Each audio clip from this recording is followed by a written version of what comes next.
나눠드린 강의안부터 시작합니다. 강의안 78편, 강의안 78. 선교지 떠나기 전까지 특히 이제 산당 제사와 금송아지를 대표적으로 한 그 외에도 뭐 각종 우상들이 있는데, 제가 참 이 우상에 관한 강론을 길게 하는 건 이번이 이렇게 길게 한 게 처음이고, 될 수 있지만 뭐 별로 다뤄도 우리에게 사실 큰 유익은 없는, 이 뭐 우상에 대해서 배우면서 뭐 은혜가 확 임했다, 기쁨이 그런 거 없잖아요. 그러니까 참 어떻게 보면 별로 즐기지 않는 타픽이지만, 그래도 오늘날 너무나 많은 미혹이 있는 시대입니다. 아멘. 예. 우리 주님 말씀하신 대로 마지막 날이 갔거든요. 미혹과 거짓 선지자들이 어찌하든지 할 수 마시면 택한 자까지 움켜서 삼키려고 사랑이 쉽게 하고. 근데 그 모든 중심에 예배가 있단 말이에요. 여러분, 우물가의 여인에게 오셔서 그 여인 구원받는 사건이 지금 진행되고 있는데, 그 구원의 사건으로 그 사람 구원받는 과정에서도 핵심 포인트가 예배예요. 이 산이냐 저 산이냐 뭐 이러면서, 그러니까 이제 인류가 타락한 이후로 에덴 동산에서 그냥 하나님과 예배라는 게 따로 없이 그냥 동행해 버렸어. 다음에 우리 권혁승 목사님이 생전에 여기 오셔갖고 참 잊을 수 없는 게, 그 히브리 말에 뭐 한국에서는 제일 권위자 중에 한 분이지. 근데 뭐 자기는 뭐 여러 어려운 얘기로 설명하기보다 그냥 산책한다. 주님과 그냥 산책한다. 우리는 동행 그런데 그거보다 더 산뜻하게 들려요.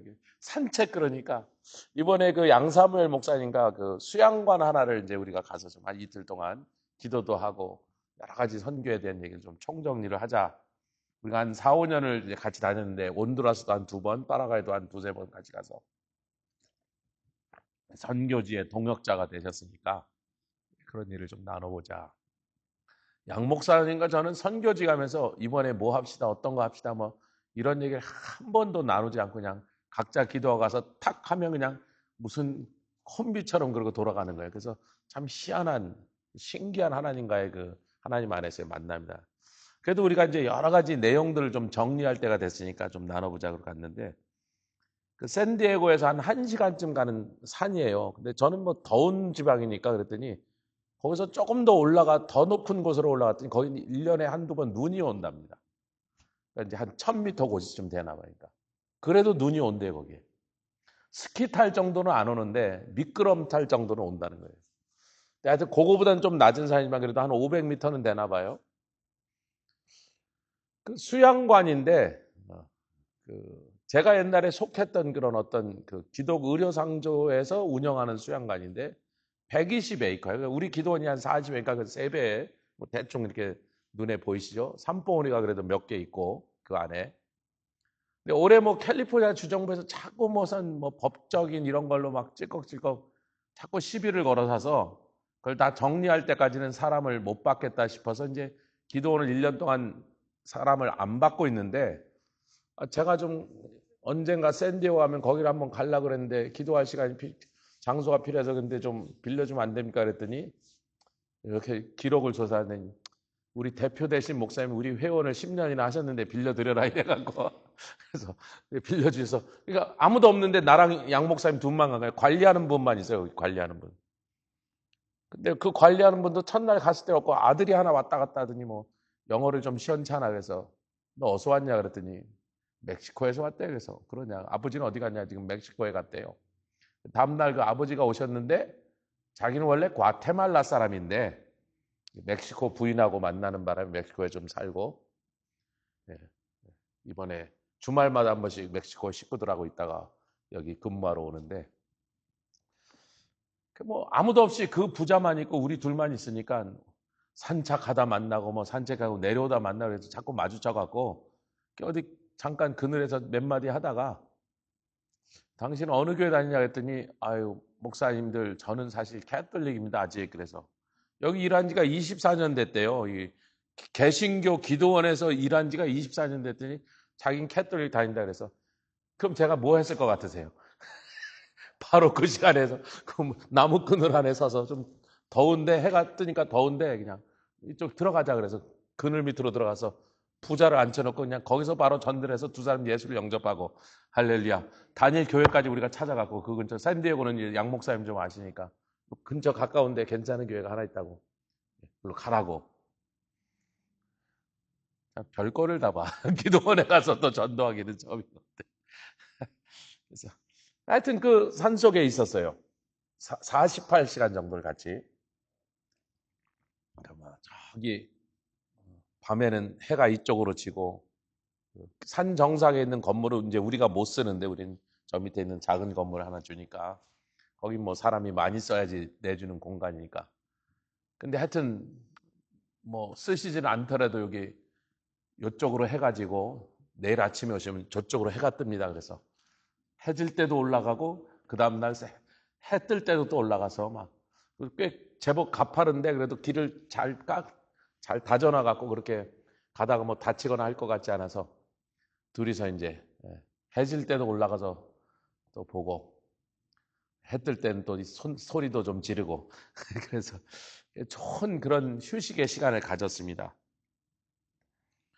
제가 이제 돌아와 보니까 남은 내용은 그렇게 뭐 중요한 내용도 별로 없고 그래서 여러분 프린트 나눠주신 거 그냥 집에서 관심 있으시면 또 성경하고 이렇게 좀 연구하는 데 쓰시면 좋겠고 뭐 그쯤 했으면 됐다. 우상에 관한 내용 그 정도 하면 좋고 우리가 미혹이 많은 시대에 거짓이 많단 말이에요. 거짓. 그 중에서도 예배가 지금 무너져 가고 있고 그 예배자들이 아니라 그냥 와갖고 그냥 앉아있다가 가는 이런 사람들만 있는 이 시대가 계속 가인의 제사라 산당의 제사를 한마디로 얘기합니다. 제가 그냥 그렇게 정리해요. 아 이게 가인의 제사구나. 지 생각에는 하나님께 예배를 드렸다고 생각하는데 받으시는 하나님이 그걸 받으셨는지 기뻐하시는지 하나님이 받으실 만한 거룩한 예배인지는 관심이 없는 사방에서 예배를 드리는데 정작 하나님은 예배자를 찾기가 힘든 진정 기뻐하시는 예배의 그런 모습을 찾기가 힘든 이런 시대가 되어버렸다. 자, 우리 이사야서 40장으로 이제 다시 돌아와 보면 제가 이걸 여러 번 설명했지만 여러분 그냥 뇌리에 새겨질 때까지 1장부터 39장은 이사야서가 하나님의 심판입니다. 아멘. 이 심판을 하시기 위하여 너희들의 죄상을 너희들이 무슨 죄를 지었는지를 조목조목 지적하여 열거하셨던 거예요. 그래서 가옥에 가옥을 더하고 전투에 전투를 이어붙여서 하나님의 일에는 관심 없고 야곱의 환난에도 개의치 아니하고 맨날 포도주 마시면서 연락하고 받지 않은 이 일에 대해서 하나님 얼마나 분노하셨는지. 그럼 하나님의 일은 뭐예요? 영혼구원이죠. 양 목사님도 매주 샌디에고에서 전도 나가요. 샌디에고 그 스테이지 유니버스. 우리 교회도 열심히 전도하는 거예요. 그 전도하는 교회 두 목사한테 걸렸으니 뭐 과테말라고 멕시코 후케이스 기도원 자기들 24년 동안 뭐 기도원 관리하고 한 번은 무서운 산불이 나서 그 일대 산이 다 그래서 높은 나무가 하나도 없습니다. 나무가 다 타고 없어갖고 한 17년 전에 이 일대가 다 탔는데 경찰이 와서 자기 헬리콥터로 실어 나갔대. 자기가 거기 있는지 경찰이 아니까 밤중에 막 쫓아서 타라 그래갖고 끌고 나갔대. 그 다음에는 한 10년 전쯤에 무서운 지진이 왔는데 지진의 그 근원지가 그 동네 라모나라는 그 자기네가 지진의 근원지에 있었대. 그래서 막 목사님 그분이 영어를 꽤 해요. 그래도 미국에 오래 살아서 그런지 과테말라 사람인데 산이 젤리처럼 이렇게 흔들렸대. 산이 이렇게. 그때 마침 자기 아들 중에 하나가 같이 있었는데 막 아빠 어떻게 해서 뭘 어떡하니 그냥 엎드려서 가만히 있어야. 예. 그렇게 막 지진이 나고 불이 나도 그걸 지키느라고 자기는 그 지키는 게 일이니까 거기서 먹고 자고 하면서 생명을 두 번이나 잃을 뻔하면서도 그걸 성실히 지킨 사람이야. 부지런하더라고. 하루 종일 오고 가며 하면서 막 아무도 안 오는데도 막 쓸고 닦고 얼마나 깨끗하게. 우리 잠깐 보여달라고 좀 열어달라 했더니 아유 뭐 원래는 안 되는데 보시라고 그러고 열어줬는데 막 안 쓰고 있는데도 막 깨끗하게 반짝반짝 닦아놨어. 벌써 몇 달 동안 아무도 사람이 안 왔는데도 반짝반짝하게 닦아놨단 말이야. 어디 어지러운 거 하나도 없이. 그 넓은 데를 다니면서 나무를 또 돌보고. 성실한 사람인데 그러면 뭐 하냐 말이야. 그러면 뭐 하냐 말이야. 예수 그리스도를 못 만났어요. 예. 제가 이제 그 선교사님 아들 모세도 이제 어제부터 제가 시작해서 너 본어겐 했냐 그랬더니 뭐 I think I am 그래서 I think는 뭐고 정확하게 얘기했더니 얘기하는데 너 그렇게 말하면 아니라고 생각하고 다시 얘기하자 그랬더니 당황했어요. 그래서 너 여기 이번에 있는 동안 아마 이 일 때문에 피츠버그까지 왔나. 여러분 버스 타고 14시간 왔어요. 비행기 타지 그랬더니 뭐 보나마나 비행기값 아끼려고 버스가 좀 싸니까. 그래서 뭐 학생이 그런 거지. 뭐 아니 학생이 그런 거지 뭐 단돈 100불이라도 아껴야지 뭐 지가 어떡하겠어. 그런 게 학생이야. 뭐 저도 그 나이 때 당연히 그러고 살았으니까. 비행기값 제가 내줄 수도 있고 사줄 수도 있는데 비행기표. 그런 게 학생이라고. 그렇잖아요. 18, 19살 때 그런 거 고생하는 거지 뭐. 네. 그 12시간, 14시간 정도를 막 그 버스를 타고 막 왔는데 뭐 옥권사님 맛있는 건 해주고 계시겠지만 이번에 혹시라도 예수를 만나지 않았었더라면 이번에 그렇게 맞는 은혜를 예수님 만나게 되면 뭐 자기는 수지가 터진 거지 뭐. 할렐루야. 그래서 이제 지금 그 작업을 지금 시작하고 있는데 아직 100%는 몰라. 근데 그날 좀 대화한 거로 봐서는 넌 안 되겠다. 나랑까지 얘기를 해야겠다.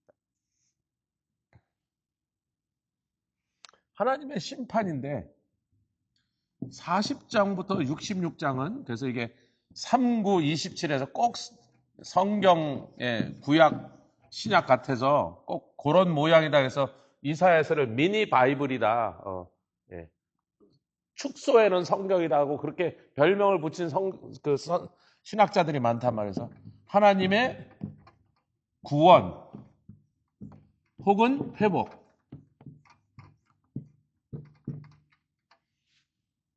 근데 이제 이건 하나님의 역사인데 세상 역사에서는 1장부터 39장은 그때 당시 가장 강력한 제국 그리고 지금 아람이나 애굽이나 여러 다른 나라가 언급되지만 북왕국 이스라엘도 초반에는 굉장히 등장했잖아요. 근데 아람, 북왕국 이스라엘, 이집트는 반아수르파. 기억나시죠? 유다는 친아수르파로 붙었어. 그래서 북왕국과 아람이 화가 나갖고 유다를 먼저 치러 쳐들어오는 상황에 우리가 이사야서 연구를 시작했던 것입니다. 근데 왜 그렇게 그 부분에 있는 많은 나라들이 친아수르, 반아수르로 나뉘었냐면 동네 제일 센 놈이 나타나니까 아수르가 너무나 강력하고 너무나 흉포하고 그 군대가 너무나 싸울 때마다 연전연승하여 뭐 당할 나라가 없다 보니까 그 부근에 있던 모든 나라들이 입장을 정리해야 되는 거야. 아수르한테 빨리 가서 엎드려갖고 아수르하고 친하게 지내서 모면할 것인가? 아니면 아수르랑 한번 결판을 하기 위해 다 힘을 합쳐서 모일 건가? 지금 그 중근동이 다 아수르라는 한 나라 때문에 그냥 몸살을 앓게 된 상황에서 그 아수르의 여러 왕들 중에서 가장 정복 활동을 많이 한 산헤립이 드디어 이사야서 36장부터 39장에 또 열왕기하에 등장한 거예요. 이 왕은 아주 여러 왕 중에서도 유난히 정복 전쟁을 좋아해서 지금 애굽까지 쳐들어가고 있었단 말입니다. 그래서 이 1장부터 39장까지 세상 나라는 산헤립 왕이라고 하는 아수르의 정복 군주를 중심으로 이 세상 역사는 펼쳐지고 있었던 거예요. 근데 오늘 이제 40장으로 우리가 들어왔기 때문에 40장부터 66장까지는 페르시아 제국의 고레스 왕을 중심으로 이 얘기가 이제 펼쳐지는 거예요. 그래서 41장을 가보겠습니다. 우리가 이사야서 41장.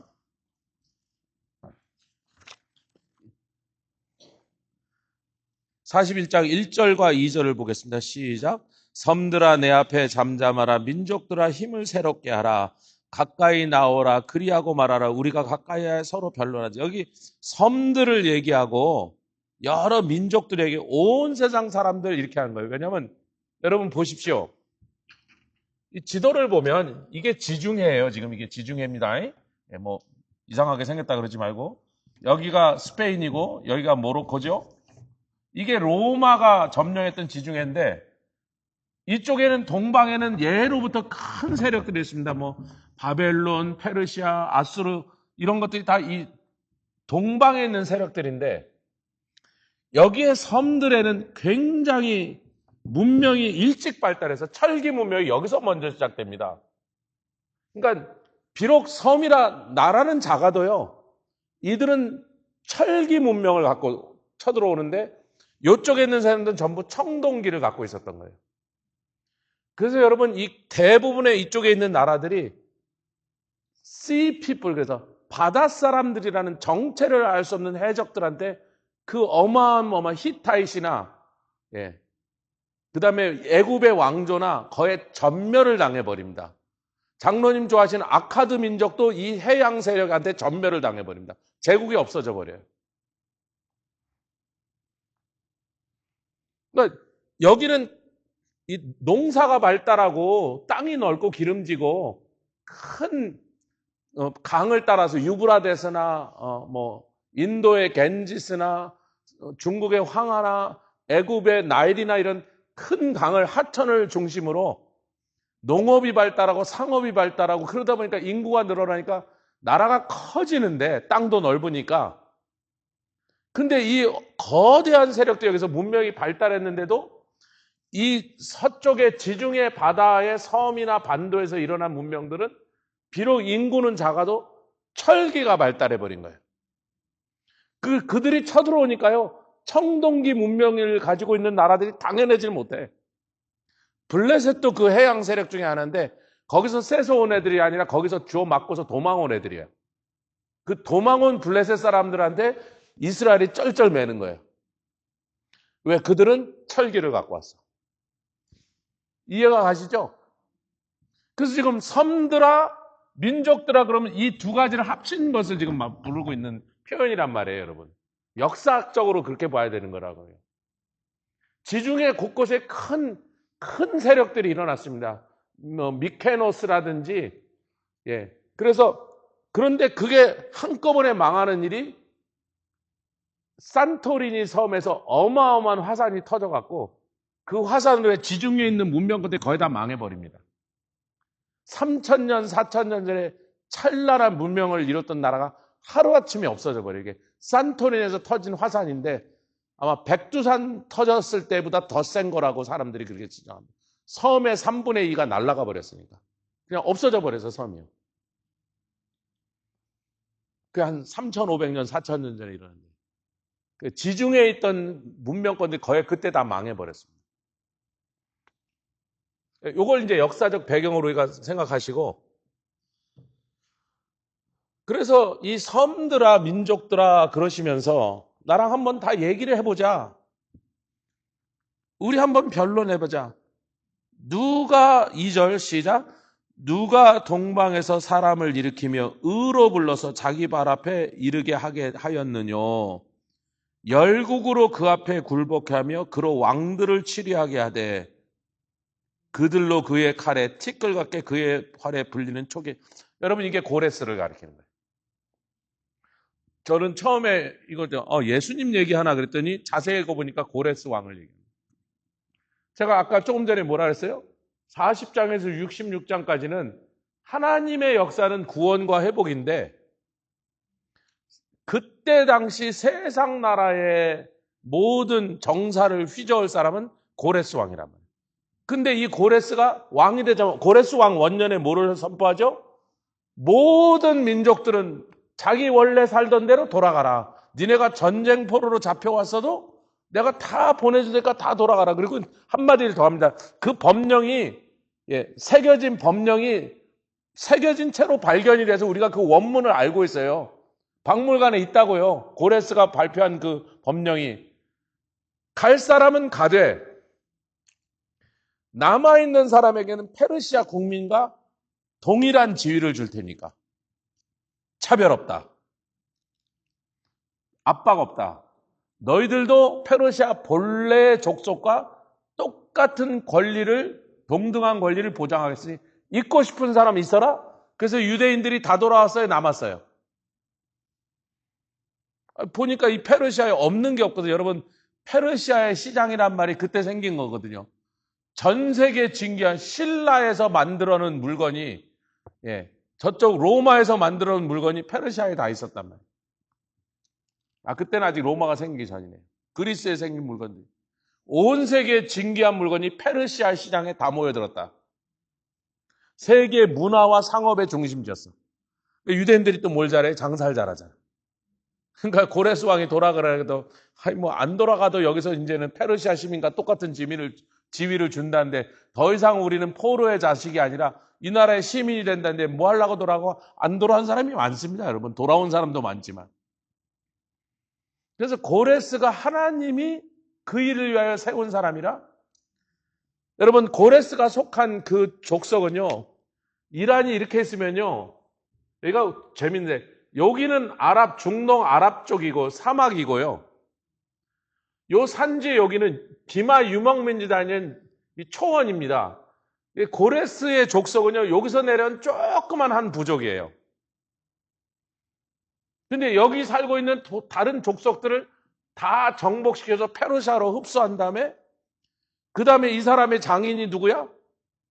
메데라는 큰 나라, 지금의 아르메니아입니다. 여러분, 아르메니아 여기쯤 이렇게 붙어있죠. 아르메니아의 왕인 다리우스 왕이란 말이에요. 근데 다리우스가 죽으면서 아들이 없으니까 걸출한 영웅을 사위로 뒀잖아요. 자기 딸을 시집 보내서 사위를 삼았어. 야, 뭐 어차피 아들도 없는데 사위라도 똑똑한 놈을 얻어야 보니까 보니까 야, 저 페르시아의 저 고레스 저 보통 애가 아니네. 왜? 한 번도 안 졌습니다. 그의 일생에 한 번도 전투를 지지 않았어요. 알렉산더가 아이돌로 삼았던 사람이 고레스 왕입니다. 그래서 페르시아를 정복한 유일한 가장 중요한 이유 중에 하나, 고레스 대왕에 가서 참배하기 위하여 페르시아를 깨부시고 거기까지 온 사람이에요, 여러분. 고레스 대왕에 가서 자기 아이돌 앞에 가서 대왕님, 당신도 한 번도 안 졌지? 나도 한 번도 안 졌어. 이렇게 하려고 거기까지 간 사람이에요, 여러분. 좀 로맨틱한 스토리죠. 그 아이러니하게 페르시아 고레스가 세웠던 제국을 무너뜨려 버리면서 거기까지 갑니다. 근데 고레스 대왕의 무덤이 아직도 있습니다. 거기에 있는데 뭐 돌로 옛날에 하니까. 그래서 고레스 대왕의 무덤 앞에 옛날엔 그런 큰 비가 하나 써 있었대요. 그 비에 이렇게 써요. 친구여, 당신이 지금 내 묘비 앞에 이렇게 섰다는 것은 당신이 내가 세운 페르시아를 정복하고 깨부시고 정복하여 지금 승리자가 돼서 내 묘비 앞에 왔다는 뜻이 아니겠는가.